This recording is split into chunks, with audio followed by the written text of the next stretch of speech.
প্রবেশের অনুমতি চাইছে। প্রবেশ করতে বলো। বানু অসেনাতের অনুমতির প্রয়োজন নেই।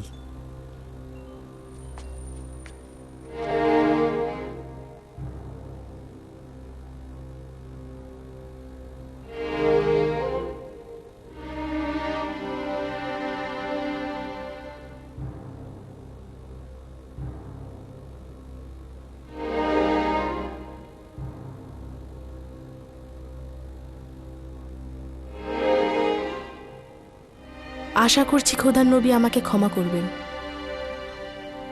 কেননা আমি তার বিরুদ্ধে মহামান্য বাদশার কাছে অভিযোগ দাখিল করতে চাইছি।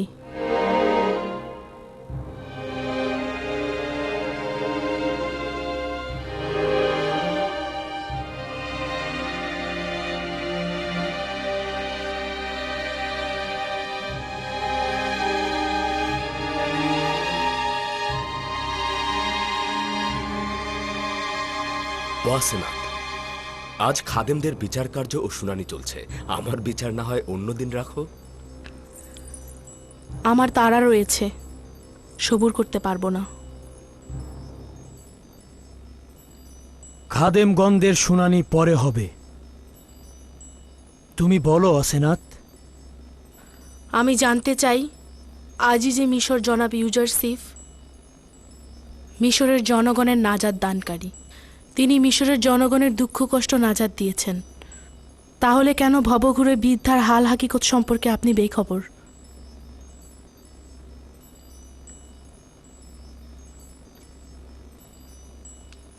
যে বৃদ্ধ মহিলার কথা তুমি বলছো তাকে আমি কিভাবে চিনতাম? সেই বৃদ্ধ মহিলা তো আমার খোয়াবে ও জেহানে মশগুল ছিল। তুমি নিজেই তার সাক্ষী ছিলে। আমি তো এমনকি তাকে চিনতেও পারিনি। আপনি তাকে চেনেন, কিন্তু আপনি তার সম্বন্ধে অমনোযোগী আছেন। তিনি সেই যিনি আপনাকে বছরের পর বছর লালন পালন করেছেন। যখন তার ইশকের আগুন তার সত্তায় জ্বলছিল, তার সত্তাকে আগুনে জ্বালিয়েছিল, তখন তাকে তার নিজের অবস্থায় ছেড়ে দিয়েছেন। তিনিই হলেন জুলেখা।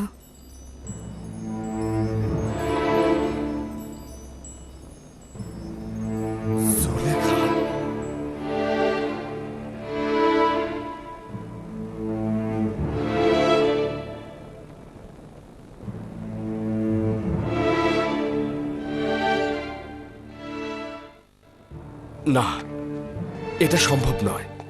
জুলেখা অভিজাত সম্প্রদায়ের সুন্দরী নারী ছিল। কিভাবে সম্ভব সে জুলেখা হবে? আপনার প্রতি প্রেম তাকে এই দুরবস্থায় ফেলেছে। 30 বছর আপনার অপেক্ষায় ছিল, আপনার খোঁজে ভবঘুরের মতো অলিতে গলিতে ঘুরেছে। তার সকল সত্তার জীবন যৌবন সৌন্দর্য আপনার নামে উৎসর্গ করেছে, আর আপনি কিনা তার প্রতি গাফেল ছিলেন। আসলে তুমি যা বলছো তা পুরোপুরি সঠিক নয়। সকল হাকিকত এটা নয়। মহামান্য বাদশাহ 12 বছর পূর্বে আমাকে জেলখানা থেকে আজাদ করেছিল। পুতিফার ও জুলেখা আমাকে মিথ্যা আঞ্জাম দিয়ে জেলখানায় পাঠিয়েছিল। আমরা সাক্ষী ছিলাম। জুলেখা ইউজারসিফের উপর মিথ্যা দুর্নাম দিয়ে 12 বছর কারাগারে নিক্ষেপ করেছিল। তার সাথে যে অপরাধ হয়েছে সেটি কোনোভাবেই ক্ষমার যোগ্য নয়। সে সময় সকলেই তাদের দোষ স্বীকার করেছিল এবং ইউজারসিফ নির্দোষ ছিলেন তার সাক্ষ্য দিয়েছিল। আমি যখন জেলখানা থেকে আজাদ হলাম তখন তার সঙ্গে কি করেছি? কিছুই করিনি। আমি জুলেখা বা তার স্বামীর উপর কোনরূপ প্রতিশোধ নেইনি। সে কারণে তাদের খোদা তাআলার উপর শুকরিয়া থাকা উচিত। আমার পক্ষে এটা কি করে জানা সম্ভব যে মিশরের দ্বিতীয় শক্তিশালী নারী তার শান শঙ্কর ধন সম্পদ হারিয়ে রাস্তা রাস্তা ভিখারির মতো ঘুরে বেড়াচ্ছে? সে ক্ষমতা শীর্ষবিন্দু থেকে ভূপাতিত হয়েছে। তিনি অমায়িক হৃদয়ের মানুষ হয়েছেন। তুমিও তো জানো যে আমি অমায়িক হৃদয়ের মানুষকে কতটা পছন্দ করি। এই বৃদ্ধা নারী ও অসহায় চেহারা আমাকে কতটা কষ্ট দিয়েছে। আমি তো তার আকাঙ্ক্ষা পূরণের জন্য প্রস্তুত হয়ে রয়েছি।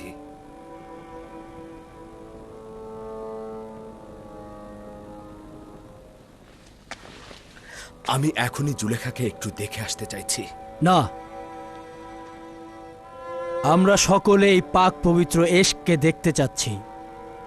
যদি অনুমতি দান করেন, আমি গিয়ে তাকে এখানে নিয়ে আসি। যাও, তাকে নিয়ে এসো।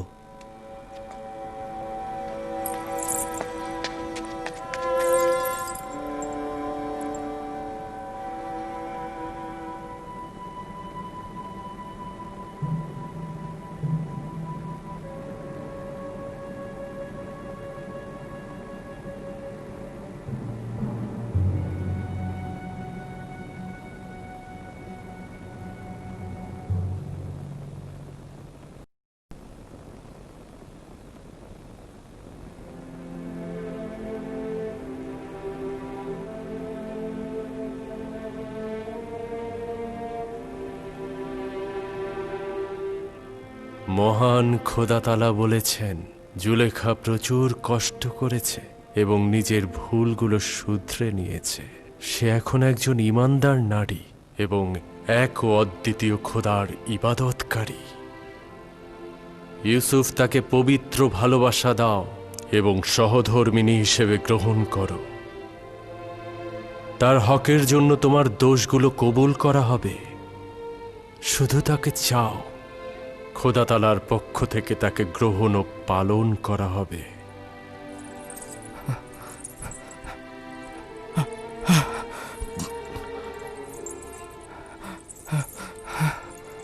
হে খোদার নবী, নতুন কোনো পয়গাম? আজব ফরমান ছিল। আদেশ এসেছে জুলেখার প্রতি সহমর্মী হতে, তাকে সহধর্মিণী হিসেবে নির্বাচন করতে।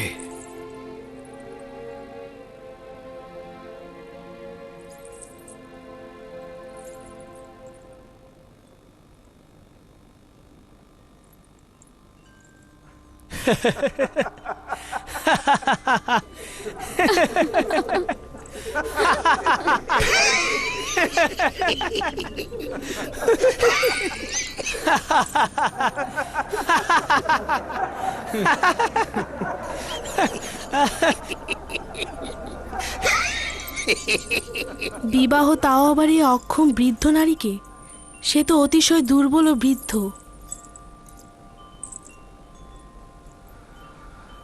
একক ও অদ্বিতীয় খোদার ফরমান এটাই, এই বৃদ্ধ মহিলাকে আমি বিয়ে করব।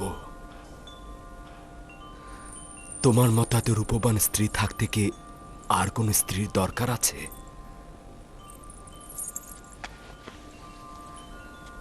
সে যেমন আছে তেমনই থাকুক, আমার জন্য তো কোনো পার্থক্য নেই।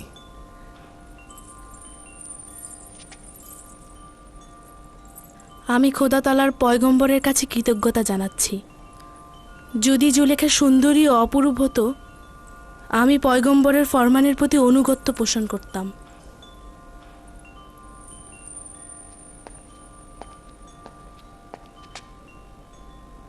বানু জুলেখা ও তার সঙ্গী সাথীগণ প্রবেশের অনুমতি চাইছে।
ইউসুফ নবীর সুঘ্রাণ পাচ্ছি।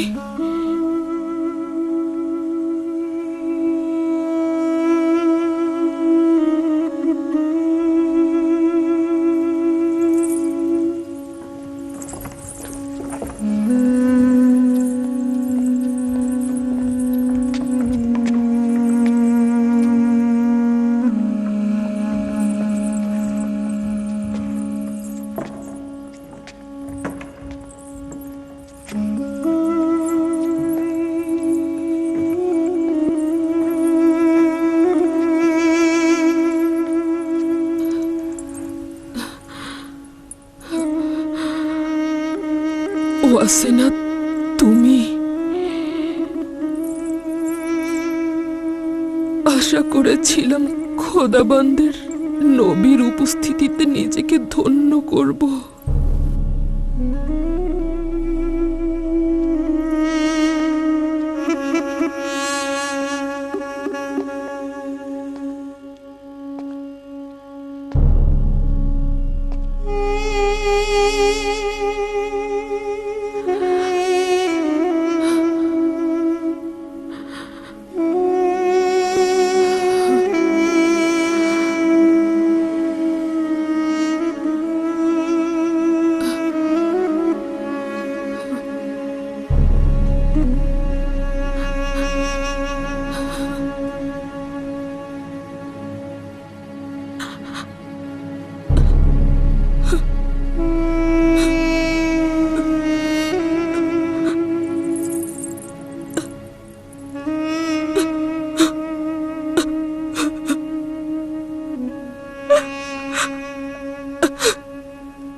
তুমি সেই জুলেখা?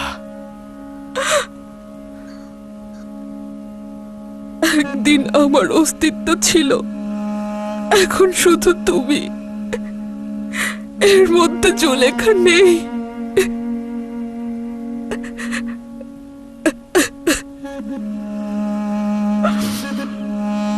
জিজ্ঞেস করবে না আমার সব ধন সম্পত্তি কোথায়? জানি আমি, সবকিছু ইউসুফের জন্য ব্যয় করে দিয়েছো। জিজ্ঞেস করবে না আমার সকল প্রভাব প্রতিপত্তি কোথায়? শুনেছি সবকিছু আমার পথে ফানা করে দিয়েছো। জিজ্ঞেস করবে না আমার সকল সৌন্দর্য ও লাবণ্য কোথায় বিলীন হয়ে গেল? ইশকের দর্দ জানকে জ্বালিয়ে পুড়িয়ে ছারখার করে দেয়, আর দেহকে করে চূর্ণ বিচূর্ণ। এখন বলো তো দেখি, ইউসুফের জন্য তোমার ইশক কোথায়? ওই ইশক এখনো সুমহান, সমুন্নত রয়েছে সকল অস্তিত্ব দিয়ে। সিনায় লালন পালন করছি।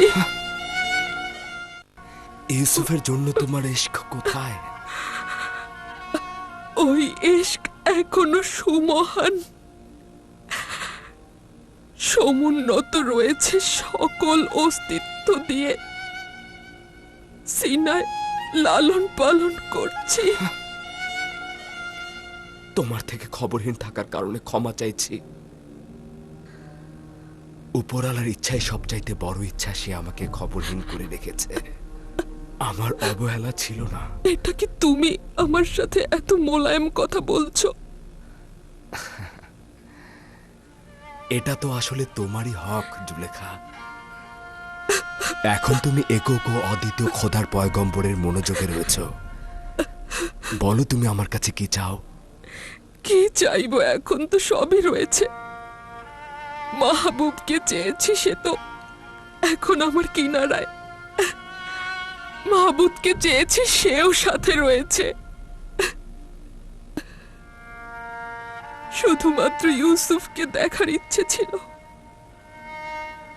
কিন্তু হলো না। আমার চোখ দুটো আমি হারিয়ে ফেলেছি।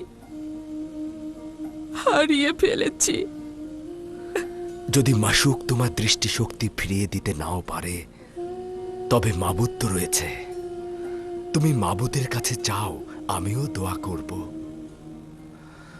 যদি খোদা তাআলার ইচ্ছা হয় তো তোমার চোখ দেখতে পাবে।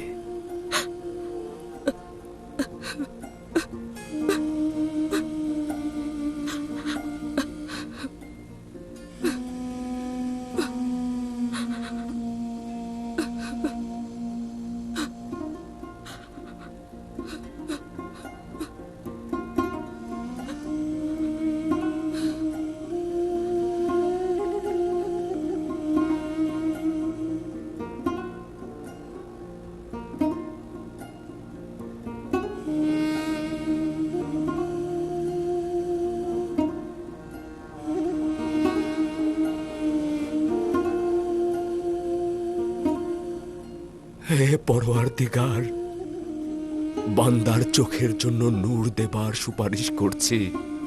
তুমি যেভাবে তার দিলকে ইমানের নূরে আলোকিত করেছ, ঠিক সেভাবেই তার চোখ দুটোকে আলোকিত করে দাও।